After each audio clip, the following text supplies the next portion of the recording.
mental. I think my most insane story is I'm on a conference call with like this medical group in New York that's conferenced in, I kid you not, the princess of Malaysia, like the I remember king's this. daughter is on the call because we're all trying to broker a 6 billion unit nitrile glove deal to like the Department of Defense.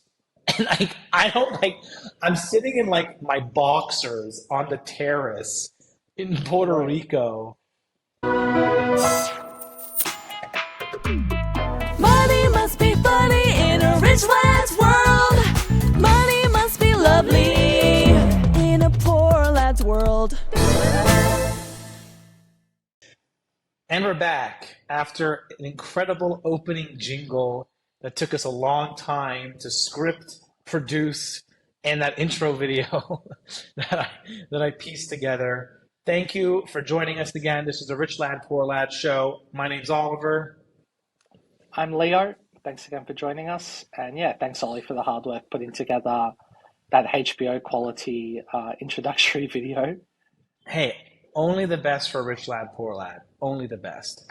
Yeah, So, that's a rich lad intro for sure. what are we going to talk about today? As discussed, we're going to share some stories about our experience during the pandemic living in Puerto Rico and the lead up to NutKase, our business, kind of having this explosive growth during the pandemic, especially in 2020, and how, you know, we were really, I kind of, just to kind of dive right into it, 2020 lifetime to date was the most significant year of my life, and I assume also Leo's life. And, the I think a reason for lot of that was people's really, lives. that's true, actually. Yeah, a lot of people's lives. But I think, yeah, to your point, I think it's probably both an interesting story to tell and I think a good learning experience to look at kind of where we were with our business pre-COVID, how COVID changed our business, and I think in all honesty changed our lives.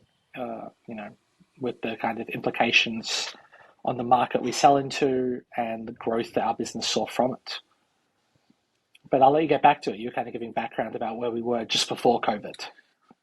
Yeah, I mean, I think just before COVID, you and I were traveling around the United States, January, February 2020.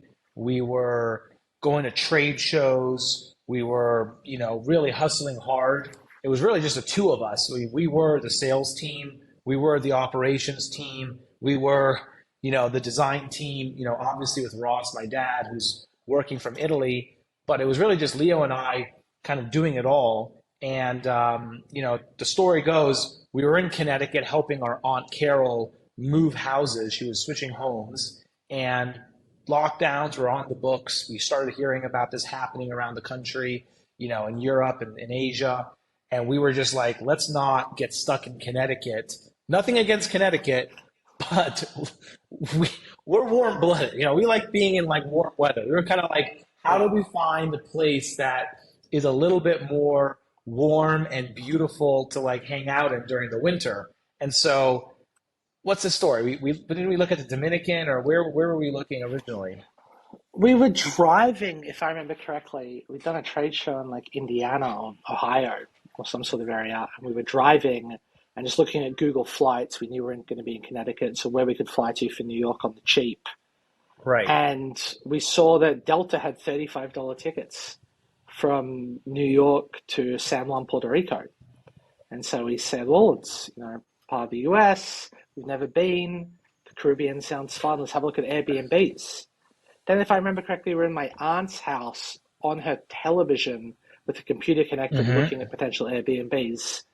And we saw this wonderful view of a balcony right overlooking a beach and got immediately sold as this was a must visit place for us to go to. We initially booked the Airbnb for a couple of weeks. We didn't even really look at where it was on the island. It turned out to be pretty remote, about an It hour and a was pretty half remote, west of yeah. the main city in a town called Kamui. But, we booked it for a month, sight unseen. And yeah, took a one-way ticket to Puerto Yeah, Rico, we rented booked. a car for a month, and That's yeah, how it kind went. of We escaped down to Puerto Rico. We got a killer deal on flights. We rented the place for, I mean, I think it was originally even like a 2 week. We were thinking of just doing like a 2 week trial to see right, how it worked. And then lockdown hit and we got stuck forcefully in the Caribbean for 7 months living in Puerto Rico. right. And that was kind of the beginning of this adventure that we went on. I mean, there were a, there were a lot of strange experiences over in Puerto Rico, but they were awesome. I mean, the whole experience was life changing. I mean, for you, Leo, what was it about the experience that really left an impression, on your life living down in Puerto Rico, despite meeting your girlfriend down there? But what was it on a personal Well, level? What was that it was about de- moving to Puerto Rico? that was definitely going to be, of course, my first answer. Was meeting my wonderful girlfriend there. But Of course. I think for me, it was a pretty rapid change in my lifestyle. I'd been living in a small four-person apartment in Rome, Italy, crowded and kind of in the heart of Rome, which is a pretty bustling, busy city. And having an environment where I was working from a balcony overlooking a private beach was pretty transformative because it made me really realize that where I was and where I worked from was really important to me. And it was kind of something that I wanted to become a non negotiable, that I had to feel really happy wherever I lived. And in the past, I kind of ignored it. I had a place I didn't really want to go home to in the evenings, and it made me stay in the office till super late, and wasn't a particularly fun place to be. And so having the environment where we finish work and go have a beer sitting on the beach, or take a walk around the little property we had, and find coconuts on the ground and everything else was yeah really really wonderful for me. And I think we were in a obviously a really weird time for pretty much everyone with lockdowns across the board and whatnot. And just having space, which I know a lot of people at the time didn't have, was really a blessing because it also made me aware that I don't really want to live in a cramped spot. Even though I live in an apartment, but it was really important to have a balcony and some amount of access to just having a bit of a view and just being in a really pleasant place was yeah, definitely kind of changed my perspective on a lot of things. How about you? Yeah, no, that resonates with me as well for sure. Just to provide context to the audience, we weren't balling out in some like Pablo Escobar villa. We had a really nice setup, but it was like $1,000 a month rent, top Right. floor of this little villa on the beach. We'll try and throw up a couple photos later in post production, but Power went yeah, out it a was lot. it was it was a very humble little villa that had definitely a lot of leakage and power outages. And, we lost the three MacBooks over the pandemic while we were there. May they rest in Yeah, peace. short circuited. Power outages, yeah, fried our batteries. I mean, we were probably the best customer of the local Apple store there that summer in San Juan. The little reseller that was fixing our devices every other week. Um, but yeah, personally, I think I'd say on a personal level, the realization that I had was how happy I could be with so little, and never, for the past, all the years leading up to the pandemic in 2020, I lived in San Francisco, I lived in Los Angeles, I lived in Miami, I lived in Rome, I lived in all these cities that exposed me to so much material wealth and so many just things that people that we think we need to have, Right. ranging from the clothes to the car to the watches to the dinners, the clubs, the drinks, the girls, just everything. And I think when we moved to Puerto Rico, there was this, and specifically to this remote village town in the middle of nowhere on the island, and everything was just stripped away. And we were literally wearing, I mean, we can just say it. We luckily went to Marshall's just by happen chance the day before we flew out from Right. Connecticut, and we picked up like one pair of shorts each, being like, "Oh Right. yeah, no problem. We'll definitely pick up some more shorts in Puerto Rico." And I had one pair of gray sweatpants shorts. You had another pair. I mean, they started off looking red, but they were like, pink by the time you left because we wore them every single day. We show up to frickin' Yeah. Puerto Rico and we go into the first Walmart, and a COVID protocol on the island was there Right. was no non-essential purchasing, which included all clothing. You could not Right. buy, you could not buy a bathing suit and a pair of shorts in Puerto Rico for like at least five. It was at least 5 months before we were able to like upgrade our wardrobe. So back to what I was saying, we just everything being stripped away. I mean, we were living like monastic people. I mean, it was literally the same white t-shirts, the same shorts every single day for months. We were eating beans, rice, and eggs and burnt Right. barbecue due to Leo's Chicken. cooking every single No, day impossible. for 6 months. And we had nothing, just ourselves, the internet, thank God. We had this Yeah. beach, we had nature, and we had nothing else. And so for me, it was just like I experienced a level of simplicity and happiness on so little. It's like my entire like I'm not a scientist, my whole like dopamine baseline just got completely, I'm trying to quote Andrew Huberman or something, kind of just got recalibrated. And I realized I needed so little to be happy. And, and I'll just finish with, I think, the peak of our weekly happiness and like excitement was going to McDonald's on our Tuesday shopping run when we were allowed to leave the house, the compound.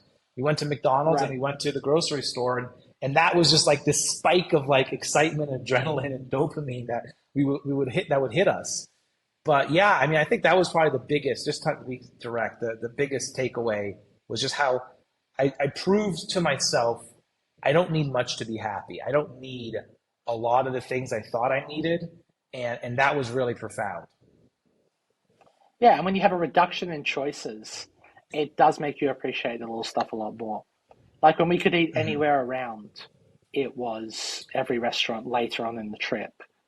It wasn't the Yeah. same as, one day a week that was balanced by our car license plate final number was the day we could go to a Right. grocery store, and the one place in the town that was open was a McDonald's drive-through that has never tasted and never will taste as good as having, a McChicken or whatever it was.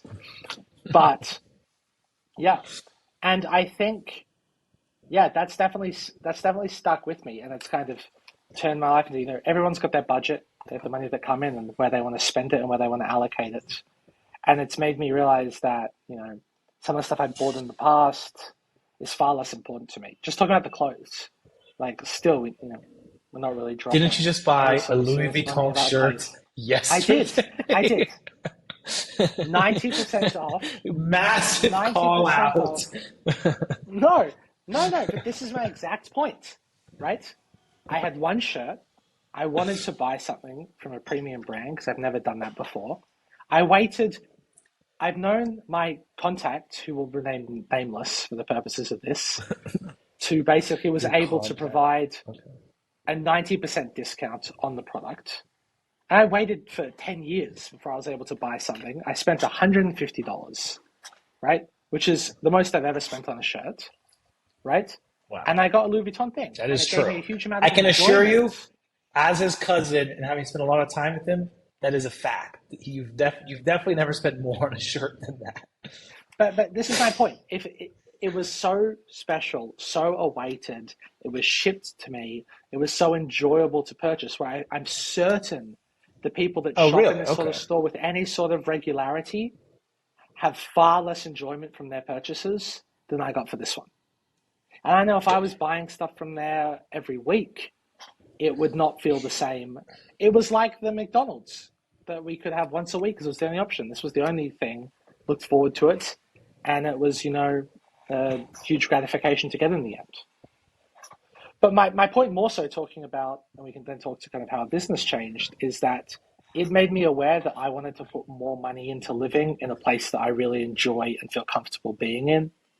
And being in a nice place, a nice apartment was far more important to me than having expensive clothing or expensive, car or things like that. And that was kind of like one of my non-negotiables. And that's a big Yeah. part of why I know we talked about last episode, but I really liked being a kind of digital nomad for a while because in, other countries, it was slightly better value for money to stay at really nice places with nice views that were, far less than when I was in LA and staying Yeah. in a dump. And so that's kind of weighing on my mind. And I think will remain on my mind the rest of my life, that I want to be in places that I enjoy coming home to. I feel great waking up in the morning, and that's important. Absolutely. Yeah. Well said. I think transitioning to kind of the business, I don't know. I'm just gonna shoot the most memorable moment I think that you and I had. At least, I mean, for me was August 2020. We had decided to celebrate our million in sales in the month of August by renting this beautiful penthouse in San Juan. Oh yeah, We in Old San Juan. had a, you know, and we were there to celebrate because it was the first time. I mean, Leo and I, we were able to sell $1 million worth of NutKases in a single month, which was the first time. And even just saying that out loud just gives me goosebumps because it's such an insane number. And it was Right. just such a testament to the grind that we had been putting in literally day in and day out for several months now. Um, do you want to just tell the story of how kind of we kind of how things went right when he got to Puerto Rico from a business perspective? And then we can kind of I think we transition, could take a step share back. more. That the business was a K-12 accessories company, laptop sleeves, bags, iPad cases, Right. things of that nature. We've been scaling the business since 17 with some amount of success, growing nicely each year, but still not achieving any sort of major market penetration or share. Then come early 2020, March, lockdowns begin, and schools immediately pause all their purchases. And so our business started to dry up almost immediately. And, the sort of steady 20% growth year on year that we've been looking at paused. So, and I think we'll probably put another episode into this, but we spent about a 2.5 month period selling PPE equipment. Selling is less of a word. It was more sort of a stopgap to kind of cover costs in the interim, unfortunately, for, Correct. I challenging mean, I market think conditions. the story of how the PPE thing happened is pretty radical. So, in a nutshell, I'm in WhatsApp groups with different entrepreneurs, and I got a message that came through the group chat being like, and this is on a Monday, right? This is on a Monday. Monday message comes through the group chat. Hey, I'm looking for 40,000 three-ply face masks for a project for a hospital in Canada. Does anyone have any? And I'm just like, up until this moment, I never even thought about face masks. Literally, I Right. never even thought about face masks. I'm like, hey, Leo, this is kind of crazy. This guy's looking for like 40,000 masks. Um, you know, okay, well, let's just ignore it. Then another message comes through. Oh yeah, I'm looking for 50,000 masks in, Oklahoma. I'm like, okay, well, there seems to be something here. So I'm like, hey, let's check this out real quick. We've talked to we ping our messages, we ping a message to our suppliers in China that we have a good relationship with, and Right. our sourcing agents over there, and we're like, hey, we're seeing a lot of demand for face masks. Do you guys have any? And they're like, yeah, we could get you some face masks, no problemo. We're like, oh, cool. So I go back to them like, hey, yeah, we could probably work on this. So in a matter of, I think it was like, what ended up happening is we had a contact in China through the fact that we've been manufacturing there for 10 years now, so we have plenty of relationships over there with people we trust, and so we started like putting together a little product catalog, and I just said, you know what? Let's just send it out on Facebook. Let's send it out on Instagram, on LinkedIn, Right. see what comes back. Within like 24 hours, we had like 200,000 units of demand for these face masks. And we were like, Right. holy cow, this is something real. And as Leo said earlier, case sales dropped off the cliff, right? And so we're a lean team, cash flow is tight. We was literally just us and a couple other team members in Italy at the time. We were like, well, how are we going to keep the lights on? Face masks could be the way to keep the lights on. Let's see if we can make a few sales. So within a week, we went from not even thinking about face masks to Yeah. having a product line, to having the marketing made, and to like a sales team, essentially providing and talking to customers about the opportunity. I mean, is that how you remember it? Were there any other Yeah. add-ons to And the that other thing story? was two of our contract manufacturers in China had actually started co-producing them because no one, it affected their business as well, the ability to make cases and bags and such. So we actually were very lucky that, because as people may or may not know, there was kind of rampant fraud, confusion, everything that kind of evolved after this truly enormous, almost overnight need for these sort of products. And we were very lucky that we had access to a relatively trusted source. Then the Correct. issue became that we started having people go, great, I'll take them. Great, we'll ship them out to you. Hey, FedEx, can you send, oh, you're not sending flights. Okay. Oh, there's really no commercial flights going to and from China and Europe and the United States. Oh, well, how the heck do we actually ship and deliver these things? Which became kind of the next challenge in that adventure was freight became extortionately expensive. There was, often commercial, and passenger flights carry freight and cargo, and that keeps the cost down. So then we manufactured these things and had to deliver them. That was tough. Then the kind of rules and the guidance from CDC and other relevant entities would change, and so it went from needing a three-ply mask to a N95 certified mask to an What's your like most memorable crazy story or scenario from it? Just to kind of Oh, there what were was just our average order when we sold iPad cases and such was between 200 to 500 units, which is a typical sale value of between, let's say, $4,000 to $12,000. And really big deals would be 100,000, 200,000, so 300,000 range. People calling us about the most, oh, Pizza Hut in the UK needs 2 million masks. Can you get them tomorrow? What the Bolivia is required? I mean, just the amount of insane it was deals. insane. And It went I through a was sending phase. You quotes. remember I how was sending $2 million every quotes. week it was a different category that kind of went in waves. There was the KN95s. Then there was the N95 NIOS, right? No one wanted the KNs because they were potentially Yeah. fraudulent. Then we went to the three plies. Then there were the gowns. Everyone wanted the gowns. Oh, the After the and the different gowns, everyone wanted the certifications on gowns. gloves.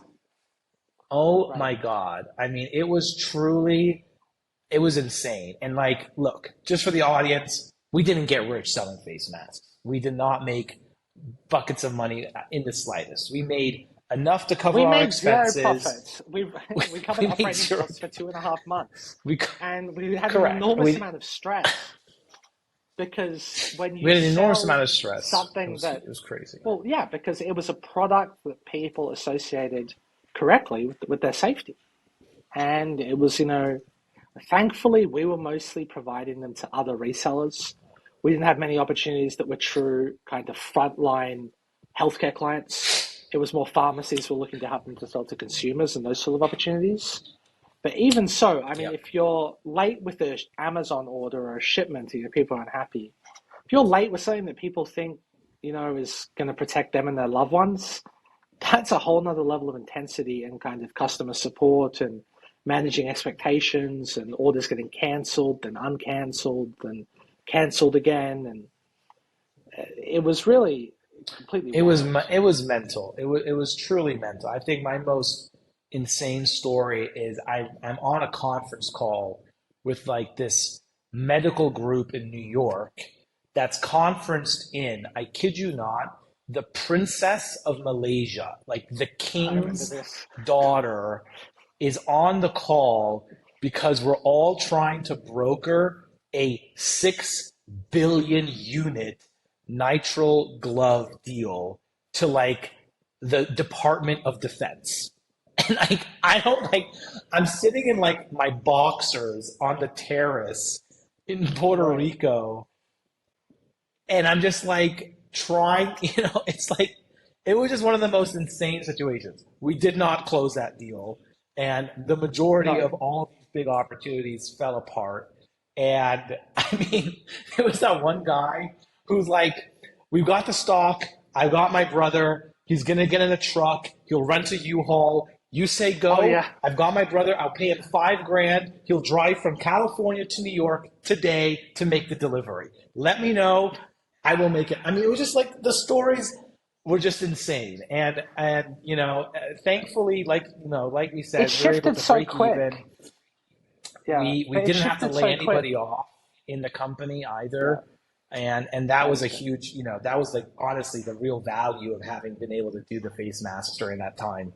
But it was just it was like the Wild West, and it was just insane. I mean, yeah, it was just mental. And But all the um, brokers. It became, we at least were working with our, factory, basically selling them to potential, buyer to seller, relatively basic transactions. Then shipping got more and more challenging. That then it became a matter of people only wanted to buy product that was physically in the US or within the oh, EU or the United Kingdom. And so it became a case of then bad proof of actors life. emerged that claimed to have the stock and it didn't. So then the standard became to get some guy in a warehouse with like a piece of cardboard that said the potential These buyer's name. we're gonna throw up Yeah, we'll put some a few clips. We pictures have up to do here as well. the proof of life videos. There were like these hostage videos of like dudes in masks holding up the newspaper, showing the date on the newspaper, and then Yeah, panning out to the warehouse full of products, and then having to like open them. I mean, it was mental. But yeah, I yeah. digress. From the face masks, that kind of like ended in end of May, early June, and then we just started getting like emails coming through, being like, "Do you have cases? Do you have cases? Do you have?" And we're like, we thought everyone forgot about cases, and then we're like, "Oh yeah, Oh, didn't you hear? U.S. government ESSER funding, CARES Act funding. all this CARES Act funding." Everyone wanted every single kid in America was getting a device, a laptop, a Chromebook, an iPad, literally anything to do remote learning because everyone realized schools were not going to be opening up again come September, August, and every kid needed to have a device to do remote learning. So here we are, we're Right. like, okay, hold on a sec. Cases are like Big deal. cases became the sexiest product. It was cases, headphones, webcams, document cameras.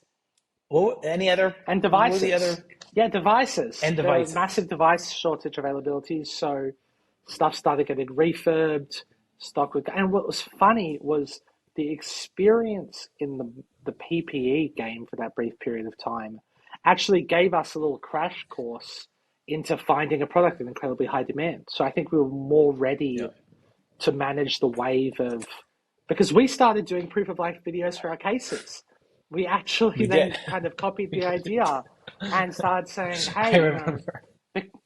because if a school is, say, using federal funding or statewide funding to get 2,000 Chromebooks to their students for remote learning, they really want a case on them because it's going to be an extended period of time since they see those devices again.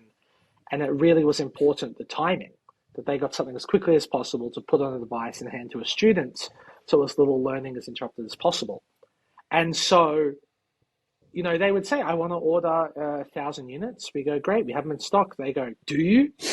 We'd say, well, I mean, we're saying we do, but I guess let's call up our 3PL or our warehouse and have a guy So yeah, saying, hey, school district, here's your cases. They're ready to ship. Send us the order. it was nuts. It And was really nuts.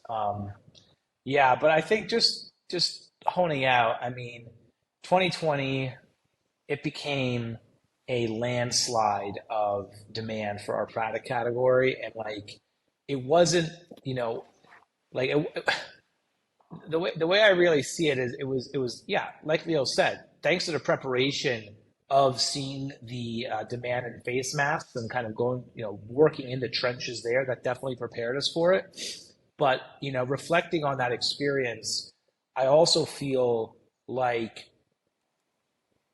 if COVID had happened in 2015 or 16 or 17 or 18, we wouldn't have been mature enough or prepared enough as entrepreneurs and as business partners to handle that level of pressure, anxiety, fear, intensity, to actually like grab the bull by the horns and ride the thing to actually maximize the opportunity for the business. What do you think? Yeah, I think it definitely, we spent a long time kind of getting the business, in particular the product line, in particular the infrastructure, just our, tools, systems, accounting, everything else, that we were relatively well positioned to manage a really significant increase in demand. And I think from the PPE piece, that kind of taught us how to best communicate effectively what we had in stock, what we had available, clear terms on pricing and everything else. And if in 2018 or 2019, when we were still struggling to find really strong product market fit or struggling to really establish a strong indirect sales channel, so distributors and resellers that resell our goods, we would have been far less successful than we were a known brand at the time, not as known as we are now. And definitely there's many brands far more known than us. But we were definitely in a little bit the right spot, the right time, in particular with the fact that we were stateside when all the demand happened. And, in Europe, they're only now seeing the kind of funding getting injected and actually available for purchase. There's 99% device penetration in the United States in K-12. There's under 30% across Europe blended. That's crazy. So, the fact that we were in that market, stock in that market, warehousing infrastructure in that market was really crucial because we weren't really like that in the previous years either. And I think No, it's true. It's true. No, we were definitely in the right place at the right time, and we were prepared. Like it was our moment. I truly feel like, at least as an entrepreneur looking at my career, everything has happened for a reason in my career. And I've had a lot of failure. I've messed up a lot of things. I've had a lot of businesses go south. And I think that just looking at the history of NutKase, that slow, consistent grind, building year after year, little by little, preparing ourselves for an opportunity to leverage. That's what we did, and that's what allowed us to have the success that we experienced in 2020. I think one of the craziest, just talking, a little tactically on the marketing side, that was when we really discovered the power of email marketing.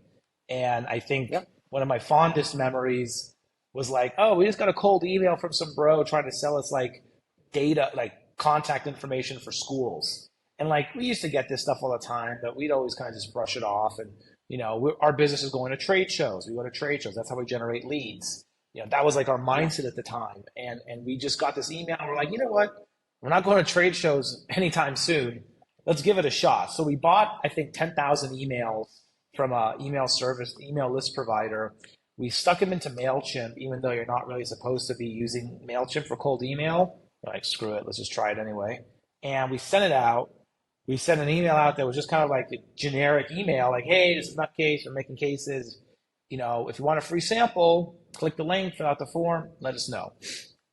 And we had like 100 people respond to that email, filling out the form. It was wild. We're like, where do we buy more of these emails? And so like that became our marketing strategy for the entire summer. That was the output, or rather the volume of inbound leads that we get from like 3 to 4 trade shows. And we don't have to fly, set up a booth, talk. We just clicked a button. Honestly, that was our first ever really successful digital marketing. We'd kind of run the business a little more old school with in-person trade shows, putting calls in, stuff like that, and seeing kind of a digital investment pay off so quickly, it was kind of eye-opening to us. Also, just the Yeah, engagement was really good. Even the people that didn't were interested, we had very low on subscribe rates because I think we tried to be pretty creative in our content and copy and right. sort of veer away from really generic I mean, product-focused let's be real. emails. And I think the truth is that this was also the moment, right? I mean, we've seen at least over the right, past 2 years now, pretty steady decline in engagement from email because I think people are burnt out, at right, least in our category, from getting so many freaking emails. But COVID, shortage of devices, shortage of cases, combined with a juicy email being like, "We've got cases." I mean, it was like the pop, and that was one of the big levers that allowed us, for those wondering, how did we actually grow our business? The way we grew our business in 2020 was really, having a high demand product, obviously, having stock availability and a supply chain that could actually make the product, and then combining that with really consistent email marketing for like 6 months straight, and combined with our channel partners, which I think we could have a whole episode dedicated to channel sure, partnerships and how we work with the channel. But the channel essentially means we have these authorized resellers who are IT vendors. They sell all sorts of IT products, and they have huge books of business, right? So instead of NutKase trying to hire a team of 100 sales reps to grow our company, we can right, essentially kind of outsource our sales to these value-added resellers that do have, tens to hundreds of sales reps that are all selling similar products into schools as well. And so once we started sending emails out to the channel and doing kind of email marketing, but to the sales reps in these resellers, and they have customers that need cases, and that's kind of how the snowball grew as well, as I remember it. yeah, definitely. I mean, I think there's definitely it's given us a few of the topics to really dive into for future episodes as well. But I do think you're For right that sure. we kind of a lot of our growth was identifying the most effective marketing channel at the time. Something else you didn't touch on was just with everyone going remote and everything else, email kind of became the sole way. We're not calling people cell phones or anything. So how do you get in front of people? You can't call them. It's You true. can't, we never really did direct mailing, but you can't direct mail them. So people are paying more attention to email and everything else. And, strong product category identified the best, I guess, methodology to market. And we also had very specific content I thought that was good as well. We knew lead times were critical. So we built content around lead times. And we adapted, I think, faster than maybe Proof some of life other people in the videos too. space. Yeah, that kind of Hmm. addressed, you know, the concerns.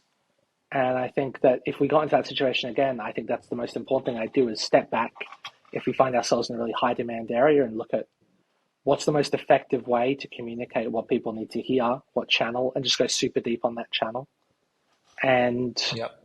be really crystal clear with our lead times, pricing, and marketing materials. We only really started doing product PDFs, product info sheets that had clear summaries, stuff like that was all really Right. good as well. But we've never really done that much in the past. Remember Yeah, Fabian?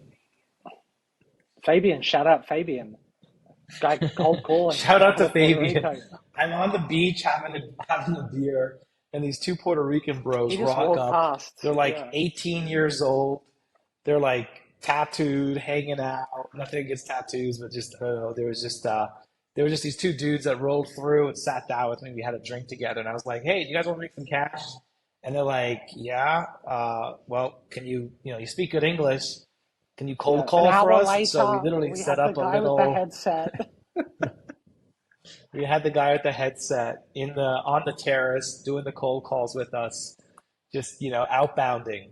And that was kind of when we started getting into cold calls too. That was another whole kind of lead gen strategy that Yeah. we've been experimenting with over the years with relative success. But that was a wild experience doing the cold calling I forgot from Puerto about Rico Fabian. too. Man, we really, and like knowing what we know now with like how much training we try and give people and support. I mean, he got Yeah, like a one paragraph script and just like a list of yeah. schools. And he got through, we got a few deals off that, believe it or not. He made some I money. think we did. I don't think That's his funny. buddy ever did it, but God, I haven't thought about that in a minute.